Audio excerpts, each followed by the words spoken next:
पहली कमाई। सर्दियों की सुबह थी, कोहरे से ढकी सड़कें और ठंडी हवा। रघु, जिसे दोस्त प्यार से राजू बुलाते थे, एक छोटे से गांव से शहर आया था। वह पढ़ाई में अच्छा था, लेकिन आर्थिक स्थिति ने उसे जल्दी काम ढूंढने पर मजबूर कर दिया। गांव छोड़ने से पहले उसकी मां ने उसे अलमारी से 200 रुपये दिए थे। ये संभाल कर रखना, मुश्किल समय में काम आएंगे, मां ने कहा था। राजू के लिए वो पैसे सिर्फ रुपये नहीं थे, बल्कि मां का प्यार और आशीर्वाद थे। शहर की चमक दमक उसे एक नई दुनिया जैसी लग रही थी। हर तरफ भीड़ भाड़, बड़े बड़े ऑफिस और चारों ओर दौड़ती भागती जिंदगी। उसने कई जगह नौकरी के लिए कोशिश की, लेकिन हर जगह अनुभव की कमी का ताना मिला। आखिरकार एक दिन एक छोटे से कैफे में उसे काम मिल गया।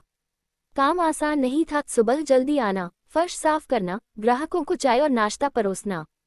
लेकिन राजू ने अपने मन में ठान लिया था कि वह इस काम को पूरी ईमानदारी से करेगा।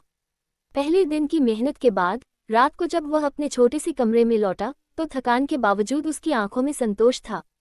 अगले कुछ दिनों में वह अपने काम में इतना रम गया कि कैफे के मालिक मोहन जी भी उसकी तारीफ करने लगे। एक हफ्ते बाद मोहन जी ने उसे बुलाया और कहा, राजू, ये तुम्हारी पहली मेहनत की कमाई है, इसे संभाल कर रखना। राजू ने कांपते हुए हाथों से 500 रुपये का नोट लिया। उसके लिए वो पैसा उसकी मेहनत का पहला फल था। जैसे ही उसने वो नोट अपने बटुए में रखा, उसकी आंखों के सामने मां का चेहरा आ गया। उसने खुद से वादा किया, ये तो बस शुरुआत है, मैं और मेहनत करूंगा और मां का सपना पूरा करूंगा। पहली तनख्वाह ने राजू के भीतर एक नई ऊर्जा भर दी थी। उसने तय किया कि इस पैसे का पहला हिस्सा मां के लिए बचाएगा। लेकिन शहर में अकेले रहना आसान नहीं था। किराया, खाना और बाकी जरूरतों के बीच पैसे बहुत जल्दी खत्म हो जाते थे। राजू हर दिन सुबह जल्दी उठता और कैफे में देर रात तक काम करता। धीरे धीरे वह ग्राहकों के बीच लोकप्रिय होने लगा। उसकी मुस्कान और मेहनत ने कैफे में एक खास माहौल बना दिया था। मोहन जी ने भी उसकी मेहनत को सराहा और उसे कैफे के हिसाब किताब देखने की जिम्मेदारी दी। एक दिन कैफे में एक अमीर ग्राहक आए। उन्होंने राजू को बुलाया और कहा, तुम बहुत मेहनती लगते हो, क्या तुम अपनी पढ़ाई पूरी करना चाहते हो? राजू ने सिर झुकाकर कहा, हाँ, लेकिन अभी मेरी प्राथमिकता अपनी माँ की मदद करना है। पढ़ाई का सपना मैंने फिलहाल छोड़ दिया है। वो ग्राहक मुस्कुराए और बोले, सपनों को कभी छोड़ना मत, तुम जैसे लोग बड़े काम कर सकते हैं। ये सुनकर राजू के दिल में कुछ हलचल हुई। उसी रात जब वह अपने कमरे में बैठा तो उसने माँ का वह पुराना खत निकाला, जिसमें लिखा था, राजू, पढ़ाई तुम्हारा भविष्य है। मैं चाहती हूँ कि तुम वो बनो जो तुम हमेशा से बनना चाहते थे। अगले दिन से राजू ने अपनी दिनचर्या में पढ़ाई के लिए भी समय निकालना शुरू कर दिया। दिन में कैफे का काम और रात को किताबें पढ़ना। यह आसान नहीं था, लेकिन उसने ठान लिया था।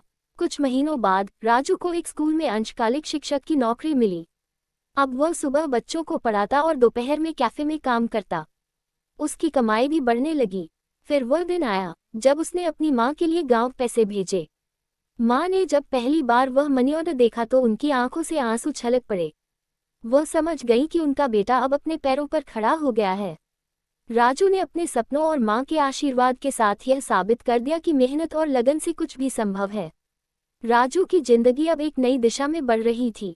स्कूल में बच्चों को पढ़ाने का काम उसे बेहद खुशी देता था और कैफे में उसकी मेहनत का असर साफ दिखने लगा था। लेकिन हर सफलता के साथ चुनौतियां भी बढ़ती हैं। एक दिन कैफे के मालिक मोहन जी ने राजू को बुलाया। उनका चेहरा गंभीर था। राजू, कैफे को नुकसान हो रहा है, हम इसे ज्यादा समय तक चला नहीं पाएंगे, उन्होंने कहा। ये सुनकर राजू का दिल बैठ गया। ये वही जगह थी जहां उसने अपना सफर शुरू किया था। उस रात राजू ने बहुत सोचा। उसने महसूस किया कि अब वक्त आ गया है कि वह अपने दम पर कुछ करे।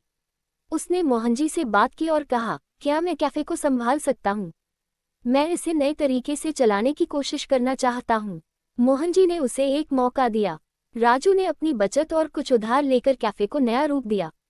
उसने नए मेनू तैयार किए, जगह को थोड़ा सजाया और सोशल मीडिया पर कैफे की मार्केटिंग शुरू की।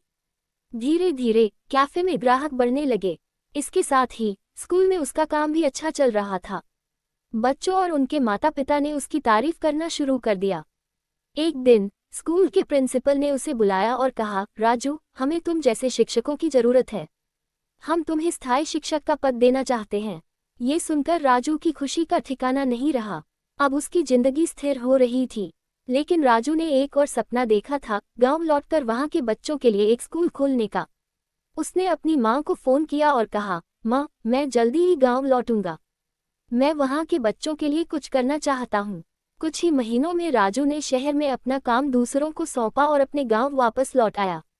उसने अपनी कमाई और ज्ञान का इस्तेमाल करके गांव में एक छोटा स्कूल खोला। वहां उसने मुफ्त शिक्षा देना शुरू किया। गांव वाले अब राजू को एक आदर्श मानने लगे। राजू की पहली कमाई से शुरू हुई यात्रा ने उसे वहां पहुंचा दिया, जहां वह न केवल खुद सफल हुआ, बल्कि औरों के जीवन में भी बदलाव लाने लगा। राजू ने गांव में स्कूल खोलने का सपना पूरा कर लिया था। बच्चों की हंसी और उनकी पढ़ाई के प्रति लगन देखकर उसे सुकून मिलता था। लेकिन ये सफर इतना आसान नहीं था। गांव के कुछ लोग शिक्षा के महत्व को नहीं समझते थे और राजू के प्रयासों को हल्के में लेते थे। पढ़ाई से क्या होगा, खेतों में काम करने के लिए तो हाथ चाहिए, एक बुजुर्ग ने कहा। राजू ने मुस्कुराते हुए जवाब दिया, पढ़ाई से वो हाथ मजबूत होंगे जो सिर्फ अपने लिए नहीं, पूरे समाज के लिए कुछ करेंगे। धीरे धीरे गांव के लोग राजू के काम को समझने लगे। बच्चे पढ़ाई में रुचि लेने लगे और महिलाएं भी उनसे बातचीत कर अपने बच्चों के भविष्य के लिए सलाह लेने लगीं। एक दिन शहर से एक पत्रकार गांव आया। उसने राजू के स्कूल और उसके प्रयासों की कहानी सुनी। उसने राजू का इंटरव्यू लिया और उसकी कहानी को अखबार में प्रकाशित किया।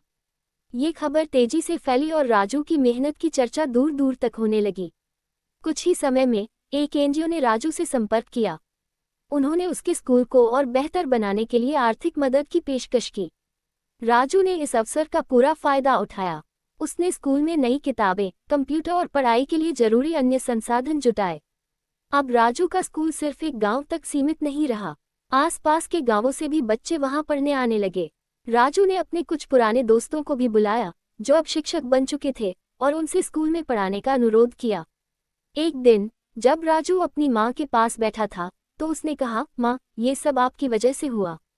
अगर आपने मुझे उस दिन हिम्मत न दी होती तो मैं शायद कभी आगे नहीं बढ़ पाता। माँ ने उसकी आंखों में प्यार से देखा और कहा, बेटा, मैंने सिर्फ तुम्हें रास्ता दिखाया, मंजिल तक तो तुम खुद पहुँचे हो। राजू की यह यात्रा, जो उसकी पहली कमाई से शुरू हुई थी, अब समाज को नई दिशा देने का काम कर रही थी। उसकी कहानी यह साबित करती है कि अगर इरादे मजबूत हों तो छोटी शुरुआत भी बड़े बदलाव का कारण बन सकती है। राजू का स्कूल अब पूरे इलाके में एक मिसाल बन चुका था। गांव के वे बच्चे जो कभी शिक्षा से दूर थे, अब बड़े सपने देखने लगे थे। कुछ डॉक्टर बनना चाहते थे तो कुछ शिक्षक। लड़कियां जो पहले घर के कामों तक सीमित थीं, अब इंजीनियर और नर्स बनने का सपना देखने लगी। एक दिन राजू के स्कूल में सरकार की तरफ से एक अधिकारी आए। उन्होंने स्कूल और राजू के काम का निरीक्षण किया। राजू जी, आपके प्रयास सराहनीय हैं। हम चाहते हैं कि आप हमारे शिक्षा सुधार कार्यक्रम के तहत पूरे जिले में काम करें, उन्होंने कहा। राजू के लिए यह एक बड़ा मौका था, लेकिन उसने विनम्रता से कहा, सर, मैं अपने गांव के बच्चों को बेहतर बनाना चाहता था। अगर पूरे जिले में बदलाव लाने का मौका मिलता है तो यह मेरे लिए गर्व की बात होगी। जल्द ही राजू ने अपने काम का दायरा बढ़ाया। वह दूसरे गांवों में भी स्कूलों की स्थिति सुधारने और बच्चों को पढ़ाई के लिए प्रेरित करने में जुट गया। उसकी टीम बढ़ गई और उसके साथ कई युवा जुड़ने लगे जो शिक्षा के माध्यम से बदलाव लाना चाहते थे। इस दौरान राजू को एक और चुनौती का सामना करना पड़ा। गांवों में लड़कियों की शिक्षा को लेकर कई रूढ़ियां थीं, लेकिन राजू ने हार नहीं मानी। उसने माता पिता के साथ कई बार बैठकें की, उन्हें शिक्षा के महत्व को समझाया और यहाँ तक कि गांव में एक लड़कियों के लिए विशेष स्कूल भी शुरू किया। राजू की मेहनत रंग लाई। कुछ सालों में उसके पढ़ाए हुए बच्चे अच्छे कॉलेजों में पहुंचने लगे। कई ने अपने सपने पूरे किए और वे भी गांव लौटकर समाज की सेवा करने लगे। एक दिन राजू के स्कूल की 10वीं वर्षगांठ पर एक बड़ा समारोह आयोजित किया गया। समारोह में वे बच्चे भी आए जो अब बड़े होकर डॉक्टर, शिक्षक और सरकारी अफसर बन चुके थे। उनमें से एक लड़की, पूजा, जो अब एक IAS अधिकारी थी, मंच पर आए और बोली, आज मैं जो भी हूँ वो सिर्फ राजू सर की वजह से हूँ। उन्होंने हमें सिखाया कि सपने देखना और उन्हें पूरा करना दोनों जरूरी हैं। ये सुनकर राजू की आंखों में आंसू आ गए। उसने सोचा, यह मेरी पहली कमाई से शुरू हुई एक यात्रा थी। मैंने कभी नहीं सोचा था कि यह इतना बड़ा बदलाव ला सकेगी। राजू की माँ, जो मंच के पास बैठी थी, मुस्कुराई और सोचने लगी कि उनके बेटे ने सच में न केवल उनका बल्कि पूरे गांव का नाम रोशन कर दिया है। राजू के प्रयासों की गूंज हमेशा दिलों में रहेगी। वह एक मिसाल बन चुका था, एक ऐसी कहानी जो ये साबित करती है कि अगर हौसला और मेहनत साथ हो तो असंभव कुछ भी नहीं।